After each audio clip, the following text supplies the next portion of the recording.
नमस्कार, स्वागत है आपका दृश्य न्यूज उत्तराखंड में। मैं आपके साथ संदीप पोयवाल। दोस्तों, जैसे कि आपको पता है कि हम समय समय पे आपकी मुलाकात कराते रहते हैं, तो आज भी हम आपकी मुलाकात कराने जा रहे हैं ब्रिज के वासी बांके बिहारी जी से।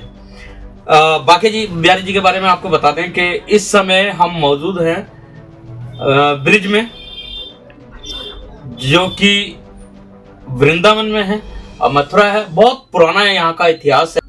तो हम लोग आए थे पहले मथुरा से वृंदावन, वृंदावन से अब बरसाना। जैसे कि आप सभी जानते हैं कि द्वापर युग का इतिहास रहा है कृष्ण लीलाओं के बारे में। टीवी माध्यम से भी आप देखते हैं, रामायण कृष्ण के माध्यम से भी बहुत सारी पौराणिक यहाँ पे घटना देखते हैं, लेकिन कहीं ना कहीं जो लोग समझ नहीं पाते उनको समझने की हम कोशिश करते हैं। आज यहाँ पे हमारे साथ मौजूद हैं बांके बिहारी जी। बांके बिहारी जी, वैसे तो जो कृष्ण लीलाएं हैं सभी को लगभग पता है और सभी जानते भी हैं कि कृष्ण जी की लीला जो है द्वापर युग में जी ऐसी थी कि आज तक शायद ऐसी हुई ना हो। जैसे कि गोवर्धन पर्वत उठा दिया, इंद्र देवता को हरा दिया क्योंकि इंद्र देवता के घमंड आ गया था। फिर वहीं जो राजा कंस थे उस जमाने के, वो बहुत ही ऐसे राजा हुए जो कि किसी का भी वध कर देते थे और उन्होंने कृष्ण का भी वध करने के लिए कई राक्षसों को भेजा, लेकिन कृष्ण जी ने हरा दिया। लेकिन यहाँ पे सवाल थोड़ा सा ऐसा आ रहा है कि नंदगांव, जहाँ पे कृष्ण जी पले बड़े, फिर वृंदावन जी, तो नंदगांव में जब पले बड़े तो वृंदावन कैसे फेमस हुआ?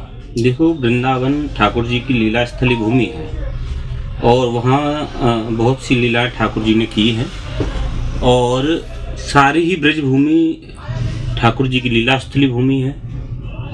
जब जब अधर्म का पलड़ा भारी हुआ है तब तक भगवान पूर्णतम परमेश्वर अनंत सर्वशक्तिमान ठाकुर जी ने धरती पर अवतार लिया है और उसी अवतार में द्वापर युग में, यानी आज से 5,500 वर्ष से पूर्व, ठाकुर जी ने भगवान श्री कृष्ण के रूप में यहाँ अवतार लिया था और यहाँ बहुत सी लीलाएं की थी।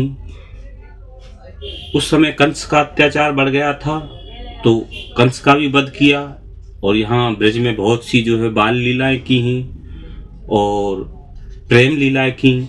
उसके बाद ठाकुर जी द्वारका गए, वहाँ भी बहुत सारी लीलाएं की और जो भी राक्षस रूपी जो दैत्य यहाँ जो पृथ्वी पर अत्याचार कर रहे थे उन सब का वध कराया। यहाँ नंदगांव बरसाना तो उनकी निज भूमि है। नंदगांव में ठाकुर जी पले बड़े हुए। गोकुल में ठाकुर जी नंद यशोदा के यहाँ, जब जेल में वसुदेव जी के यहाँ कंस की जेल में जब ठाकुर जी ने जन्म लिया तो कंस के भय से ठाकुर जी गोकुल चले गए। वसुदेव जी उनको गोकुल पहुँचाया।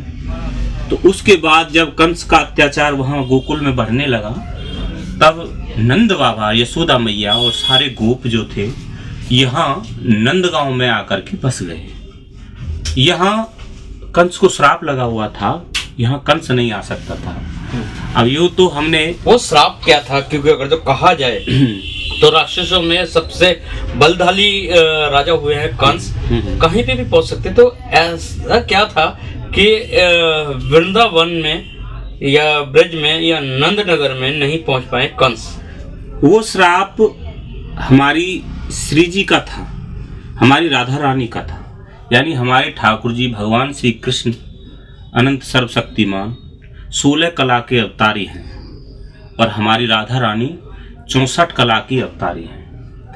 तो यहाँ एक बार कंस जो है, जब हमारी श्री जी छोटी सी बाल्य अवस्था में थी तो कंस आकर के यहाँ कुछ आताताई, कुछ व्यसन करने लगा। तो हमारी श्री जी ने अपने योग बल से, अपने प्रताप से उनको एक स्त्री बना दिया।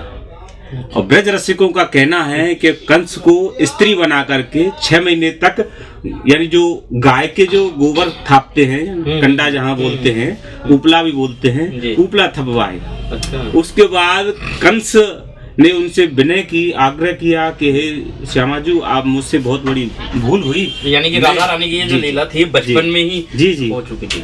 तो श्री जी से आग्रह किया तब कि भाई मुझे छोड़ दो। तो उसके बाद श्री जी ने पुनः उनके स्वरूप में वापस लौटाया और उनसे बोला कि अगर आप हमारे बरसाना के आसपास अब अगर कभी आए तो आप जलकर भस्म हो जाएंगे। तो हमारे बृषभान बाबा का ही ये सारा नंदगांव बरसाना का ये जो एरिया है, यहाँ के राजा बृषभान बाबा थे। और बृषभान बाबा के यहाँ आकर के नंद बाबा ने, यानी थोड़ी दूर है बरसाना से, केवल 8 किलोमीटर की दूरी पे नंद बाबा ने नंदगांव बसाया। तब ठाकुर जी यहाँ बाल लीलाएं यहाँ पे की थी। ये यहाँ का इतिहास। यानी कि नंद बाबा को भी इस बात का पता था कि अगर जो ब्रिज के आसपास में बसा तो कहीं ना कहीं जो कृष्ण भगवान थे बाल लीला में थे, उनका भी बचाव कंस से होगा। जी जी, नंद बाबा को पता था, इसलिए बृषभान बाबा नंद बाबा बहुत अच्छे मित्र थे। बृषभान बाबा ने नंद बाबा को यहाँ बुलाया कि आप यहाँ रहिए, यहाँ आपको कंस का भय नहीं है। फिर भी कंस तरह तरह के राक्षसों को यहाँ भेजता रहा, पर ठाकुर जी तो अनंत सर्वशक्तिमान है। जो भी राक्षस यहाँ भेजे उनका वध कर दिया, उनका उद्धार कर दिया। जैसे कि आप पीढ़ी दर पीढ़ी यहाँ पे रह रहे हैं, आपकी ब्रह्मा जी ने सृष्टि की रचना की, तब से हमारे पूर्वज यानी पहले सनत सनकादि ये ऋषि उत्पन्न हुए। उसके बाद में जो है उन्होंने सृष्टि की रचना नहीं की। उसके बाद महर्षि घोर कंड अंगरा ऋषि हुए। अंगरा ऋषि के पुत्र हुए थे सौभ्र जी। वो सौभ्र जी को ये भूमि ब्रह्मा जी ने वृंदावन दिया था यहाँ। तो उन्होंने 10,000 वर्ष यमुना जी में तपस्या की थी और उनको यमुना जी सिद्ध थी। तब वहाँ उन्होंने ये वृंदावन, वृंदा मीन्स तुलसी को बोला जाता है, तो वहाँ वृंदावन बनाया, बसाया। तब से ये वृंदावन ब्रज भूमि जो है बहुत ही तपोभूमि है। यहाँ बार बार ऋषि मुनि संत महात्मा आकर के तपस्या की। तो ठाकुर जी ने भी इसी स्थली को अपने जन्म के लिए, अपने अवतार के लिए चुना, लीलाओं के लिए चुना। तो ब्रज हमारी बहुत ही पावन भूमि है। यहाँ अनादिकाल से ऋषि मुनियों ने आकर के तपस्या की है। ब्रज भूमि बहुत ही पावन भूमि है। यहाँ की रज रज में ठाकुर जी का दर्शन है, रज रज में मेरी श्यामा जी का वास है। जी नहीं, अभी हमारा सवाल है जो द्वापर युग में कृष्ण भगवान जी का यहाँ पे अवतार हुआ, श्री हरि विष्णु जी का, उस टाइम पे बाल लीलाओं के या किशोर अवस्था में बहुत सारे चमत्कार ऐसे दिखाए हैं, बहुत सारी लीलाएं दिखाई हैं। तो अब जैसे कलयुग है, आज के टाइम पे भी वो चमत्कार, वो लीलाएं यहाँ पे देखने को मिलती है या नहीं? देखो, आज भी यहाँ बहुत सी लीलाएं मिलती हैं। सारे ब्रज में लीला स्थली भूमि है। जैसे कि अब आप चले जाइए, निधिवन है, उसमें चरण चिन्ह बने मिलते हैं। या जो ठाकुर जी की सैया है वो वहाँ जो है क्या नाम है, जैसे कि वस्त्र इधर उधर सिमटे हुए मिलते हैं। आभास होता है कि ठाकुर जी यहाँ विश्राम करके गए हैं। बरसाने में बहुत सी गहवर वन है, बरसाने में प्रिया कुंड है, प्रिया सरोवर है, और तुम्हारा कीर्ति कुंड है। आपका क्या नाम है, बरसाने का एक निधिवन है, खेलन वन है। आज भी वहाँ ठाकुर जी के घुंघरू, पायल, बंसी, या यहाँ कभी कभी केसर की भी बारिश होती है। और कड़कड़ में ठाकुर जी की भूमि, ठाकुर जी की लीला भूमि होने का आभास होता रहता है। बहुत से ऋषि मुनियों ने यहाँ आकर के जो वास किया है, उनके द्वारा जो अनुभव हुआ है, बहुत से अनुभव में ठाकुर जी का प्रत्यक्ष उसमें अनुभव होता है।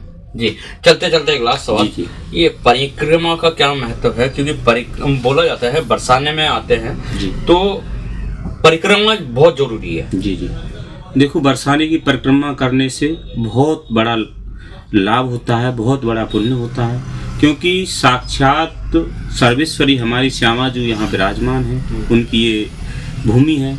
तो ऐसा बताते हैं कि श्री गिरिराज जी की 7 परिक्रमा देने से जो फल प्राप्त होता है, वो हमारी श्री जी की 1 परिक्रमा देने से फल प्राप्त होता है। उदाहरण के तौर पे जैसे कहें कि एक बार भगवान गणेश जी और कार्तिकेय में पृथ्वी भ्रमण का जो है प्रतियोगिता हुई कि कौन पृथ्वी के चक्कर पहले लगा के आएगा।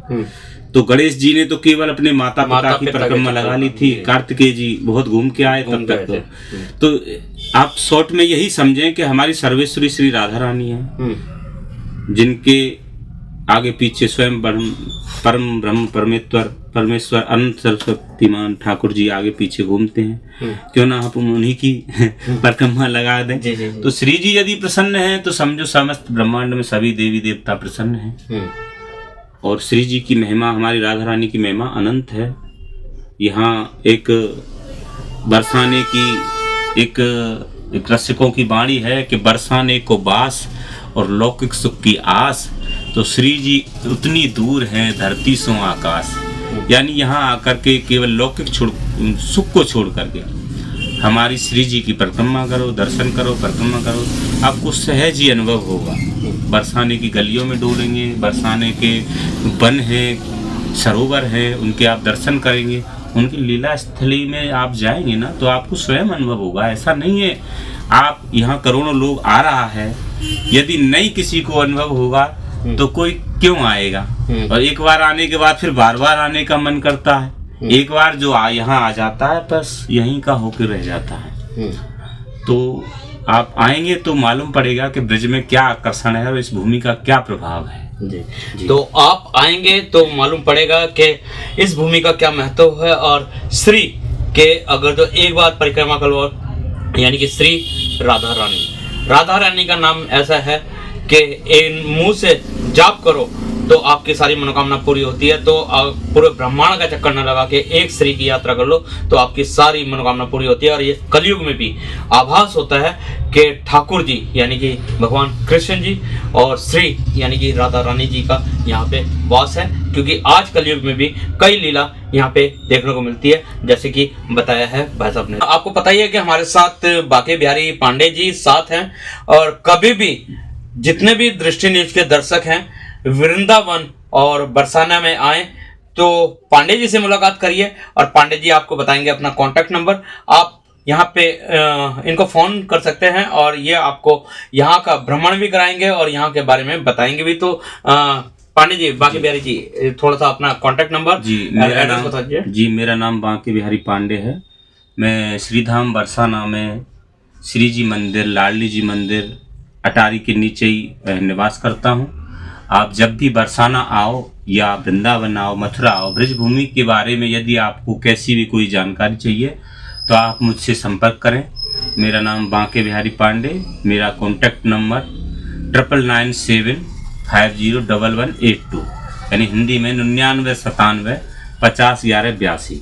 आप जब भी आएंगे हमसे मुलाकात करेंगे, फ़ोन करेंगे, आपका पूर्ण सहयोग किया जाएगा और आपको अच्छी तरह से दर्शन परिक्रमा कराए जाएंगे, आपका पूरी व्यवस्था करी जाएगी। जय श्री राधे, जय श्री कृष्ण।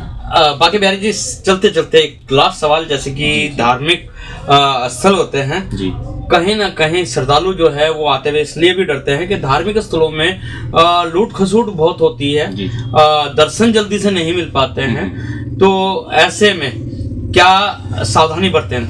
जी, ऐसा है आजकल बाहर के लोग यहाँ का आकर के रहने लगे हैं और अपने आप को ब्रजवासी कहते हैं, लेकिन जो मूल ब्रजवासी हैं ना तो आपसे लूट करेगा ना खसूट करेगा और आपका पूर्ण सहयोग करेगा। और आजकल बाहर से आकर के यहाँ ब्रजवासियों के नाम को भी जो है कलंकित कर रहे हैं। आप ऐसे लोगों से बचें और आप यदि हमारे पास आएंगे तो हम आपकी पूर्ण व्यवस्था करेंगे, पूर्ण सुविधाएं करेंगे, आपको कोई परेशानी नहीं होगी। और ना ही हम लूट करने वाले, ना कोई खसूट करने वाले। हमारा उद्देश्य केवल ठाकुर जी से जुड़ाव। आपका आएंगे तो ठाकुर जी से जुड़ाव, आप हमारे अतिथि हैं और हमारा धर्म है कि हम अपने अतिथि का पूर्ण सहयोग करें, पूर्ण व्यवस्था करें। जी, तो बाके बिहारी जी ने कहा अतिथि देवो भव, आप भी आएं और सेवा का लाभ उठाएं। मेरे दृष्टि न्यूज में और भी खास लोगों से आपकी मुलाकात कराते रहेंगे। जब तक के लिए दीजिए इजाजत। जय हिंद, जय भारत, जय उत्तराखंड।